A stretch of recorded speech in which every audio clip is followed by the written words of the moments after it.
ये जो महिला है जो खड़े होके बहुत सीना ठोक के ब्राह्मणवाद के नारे लगा रही है, मेघा नाम है जिसका, ये जो दूसरी महिला है रुचि तिवारी, ये कुछ महिलाएं, एक और पत्रकार है काला चश्मा लगाएगा और पहुंच जाता है जगह जगह, जंतर मंतर से लेकर हर जगह। ये 3 से 4 लोग हैं जो आपको दिखेंगे कि एक बड़ी आबादी जहां पे भी प्रोटेस्ट कर रही है, 1000 लोग हैं, 400 लोग हैं। अब आप जाके कुछ ऐसा बोलेंगे तो हो ही सकता है आपके उकसाने पर कोई ना कोई रिएक्शन दे, है ना। तो ये लोग हर जगह जाकर इस तरह की बातें बोलते हैं, ब्राह्मणों ने क्या किया, इसने क्या किया। इस महिला का तो खुद का वीडियो वायरल है जहाँ पे कह रही हैं दलित वंचित समाज से आ रहे व्यक्ति को कि 5000 साल से पूर्वजों को पानी नहीं मिला, तुमको मिल गया पानी। ये तो अपने आप ये टिप्पणी जैसी है, इसके बेसिस पे कार्रवाई होनी चाहिए, जाति सूचक बात है।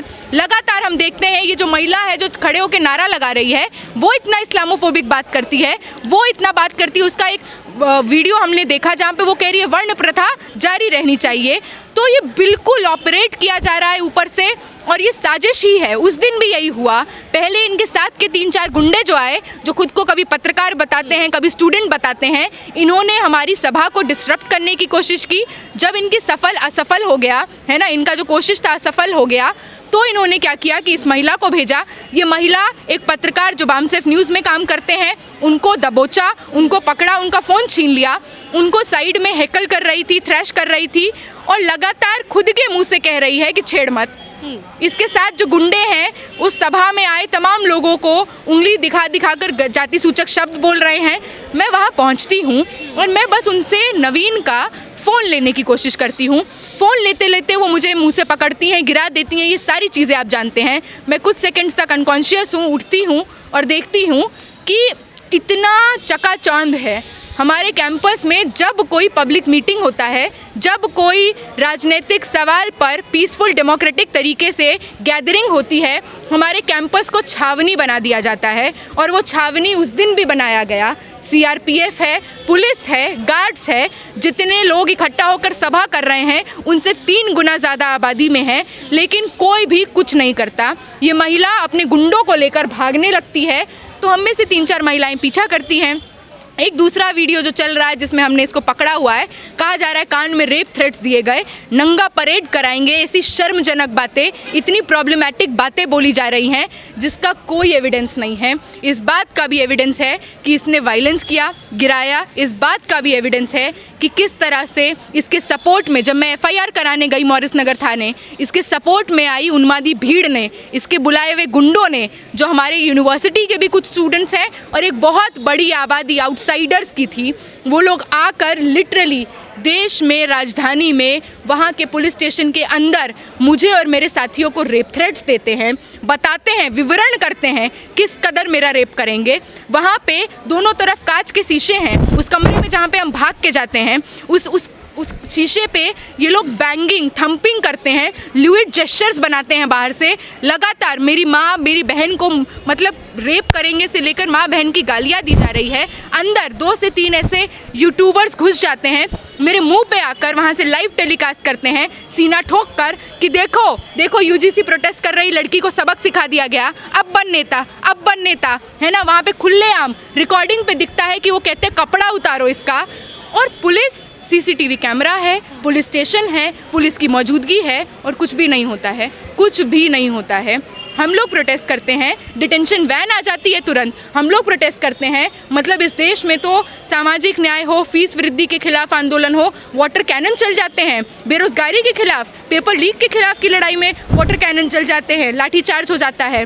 वो भीड़ वहाँ पे 2 घंटे तक रहती है। आप मानेंगे नहीं, हम लोगों को लग रहा था कि हम लोग बचेंगे नहीं, हम लोगों को लग रहा था ये भीड़ हमको खदेड़ के निकालेगी, क्योंकि एक टाइम बाद पुलिस से ये नेगोशिएशन चल रहा है कि 3 लोग हैं ना, छोड़ दो, बाकी दोनों को छोड़ देंगे, अंजलि को दे दो, बाकी दोनों को छोड़ देंगे, अंजलि को दे दो। अंजलि को देने का मतलब क्या है? एक पूरी भीड़ है जो ऐसे लोगों की है जो एकदम आपको नोचना चाहते हैं, जो एकदम ऐसी गालियाँ दे रहे हैं, रेप थ्रेट दे रहे हैं। तो आप तो पुलिस से यही बिडिंग कर रहे हैं ना कि रेप करने दो इसका, यहाँ पे इसको मारने दो। वहाँ पे 50 से 100 हो जाते हैं, 200 होते हैं, 300 होते हैं, पुलिस कुछ नहीं करती। 6 घंटे तक ये तमाशा चलता है, 6 घंटे तक। आप सोचिए हम लोग कितने डरे हुए होंगे। उसके बाद बाहर खड़े होकर ये लोग नारा लगाते हैं, देश के गद्दारों को गोली मारो सालों को। वहाँ पे लॉ एंड ऑर्डर खराब नहीं होता, वहाँ पे इस देश के संविधान की धज्जियाँ नहीं उड़ती, वहाँ पे इस देश में जो पुलिस तुरंत लाठी डंडा लेकर भांजने पहुंच जाती है छात्रों पर, तब उनको लाठी डंडा याद नहीं आता, तब उनको याद नहीं आता कि इनको कहाँ से कैसे भगाएं।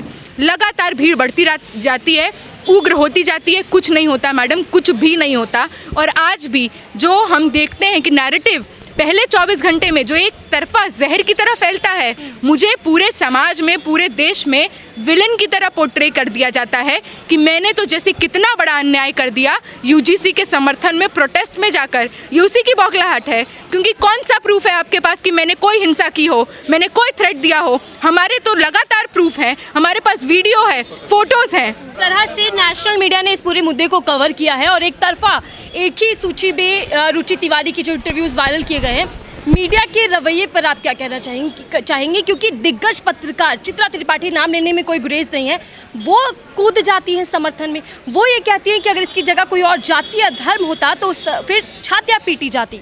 बहुत शर्म की बात है, और मेन स्ट्रीम मीडिया ने तो ये पूरी बौखलाहट पैदा करने में सबसे बढ़िया रोल निभाया है ना। यूजीसी के समर्थन में प्रोटेस्ट जब से शुरू होते हैं, ये लोग तो ताक में लगे रहते हैं कि किस तरह से इसको एंटी इंडिया, टेररिस्ट, किस तरह से लेफ्टिस्ट, किस तरह से एक पर्टिकुलर आइडियोलॉजी से जोड़ दिया जाए ताकि देश की जनता जो सही में न्याय और अधिकार के पक्ष में है वो बरगला जाए, उसको इस लड़ाई से विश्वास उठ जाए। और यही हुआ, इनको बहुत सुनहरा मौका मिल गया। और क्या ब्राह्मण लड़की, क्या ब्राह्मण पे अत्याचार! अरे भाई, मैंने FIR में लिखा है कि वो महिला जिसने ऑरेंज स्वेटशर्ट पहना है, नाम तक नहीं पता, कहाँ से आई है हमें क्या पता, हमारा कैंपस है। अगर इत्तेफाक नहीं रखती हो सवाल से तो क्यों आ जाती हो यूजीसी के सवाल पर कवर करने, क्यों आती हो कंटेंट बनाते? अग्री नहीं करती हो ना तो बैठो घर पे।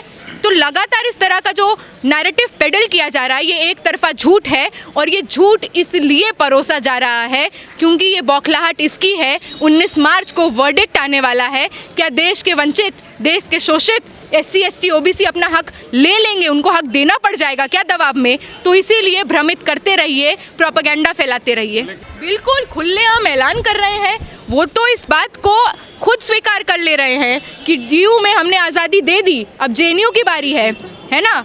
तो इसके बाद भी इन पे कार्रवाई नहीं हो रही। इन सब लोगों की शक्ल सामने है सर, इन सब लोगों की, और हम लोग करेंगे। हम लोग 15 से 20 लोग जिनको हमने आइडेंटिफाई किया है, मैं अपने FIR में उनको मेंशन करूंगी, और उम्मीद करते हैं ये देश का संविधान हम लोगों को न्याय देगा। बोला कि बिल्कुल कर रहे हैं, और हम क्यों नहीं करेंगे? हमारा कैंपस है। रुचि तिवारी DU में पढ़ती हैं क्या? इनके जो बाहर के बुलाए हुए गुंडे DU में पढ़ते हैं क्या? हम लोग पढ़ते हैं, बोनाफाइड स्टूडेंट हैं। हमारे DU का कॉन्स्टिट्यूशन भी हमको ये अधिकार देता है, देश का संविधान भी हमको ये अधिकार देता है कि हम अपने पॉलिटिकल ओपिनियन को एक्सप्रेस कर सकते हैं कैंपस में। तो ये जो 144, 163 लगा दिया गया है, ये तो इस बात की गवाही देता है ना कि आप लोग चाहते नहीं हैं जो हज़ारों की संख्या में प्रो यूजीसी प्रोटेस्ट निकल रहे थे, DU में ना निकले। इसके लिए भी लड़ेंगे, और इसको हटाकर यूजीसी के समर्थन में प्रोटेस्ट और आंदोलन और तेज होगा। संयोजित है, सिस्टमैटिकली प्लान्ड है, और एक बड़ा षड्यंत्र है। देश में सामाजिक न्याय की लड़ाई बढ़ चढ़कर, चाहे वो इलाहाबाद हो, पटना विश्वविद्यालय हो, दिल्ली विश्वविद्यालय हो, देश में छोटे छोटे गांवों में यूजीसी रेगुलेशन लागू करो, इस मांग के साथ रैलियां निकाली जा रही हैं। तो आज जो ये बौखलाहट है, क्योंकि 20 दिन से लड़ रहे हैं इस सवाल पर, ये बौखलाहट इस हफ्ते कैसे शुरू हुई? क्योंकि ऊपर बैठे आकाओं को लगा, भाजपा RSS को लगा कि अच्छा डायरेक्ट इसका विरोध तो नहीं कर सकते क्योंकि SC ST OBC का वोट कट जाएगा, वोट बैंक की राजनीति भी तो करनी है, अभी अलग अलग प्रदेशों का चुनाव आएगा, तो क्या करें? तो अपने लठैतों को खुलेआम ऊपर से ग्रीन सिग्नल दे दिया गया है कि अच्छा ब्राह्मण हो, ठाकुर हो, भूमियार हो, राजपूत हो, देखो तुम्हारा शोषण हो जाएगा, जाओ जाकर सामाजिक न्याय मानने वालों को पीटो। ये लोग जो आ रहे हैं, आपको ये ऑर्गेनाइज्ड अटेम्प्ट जंतर मंतर पे दिखेगा, कहीं भी यूजीसी का प्रोटेस्ट हो वहाँ पे दिखेगा, क्योंकि ये लोग गिरोह की तरह ऑपरेट कर रहे हैं।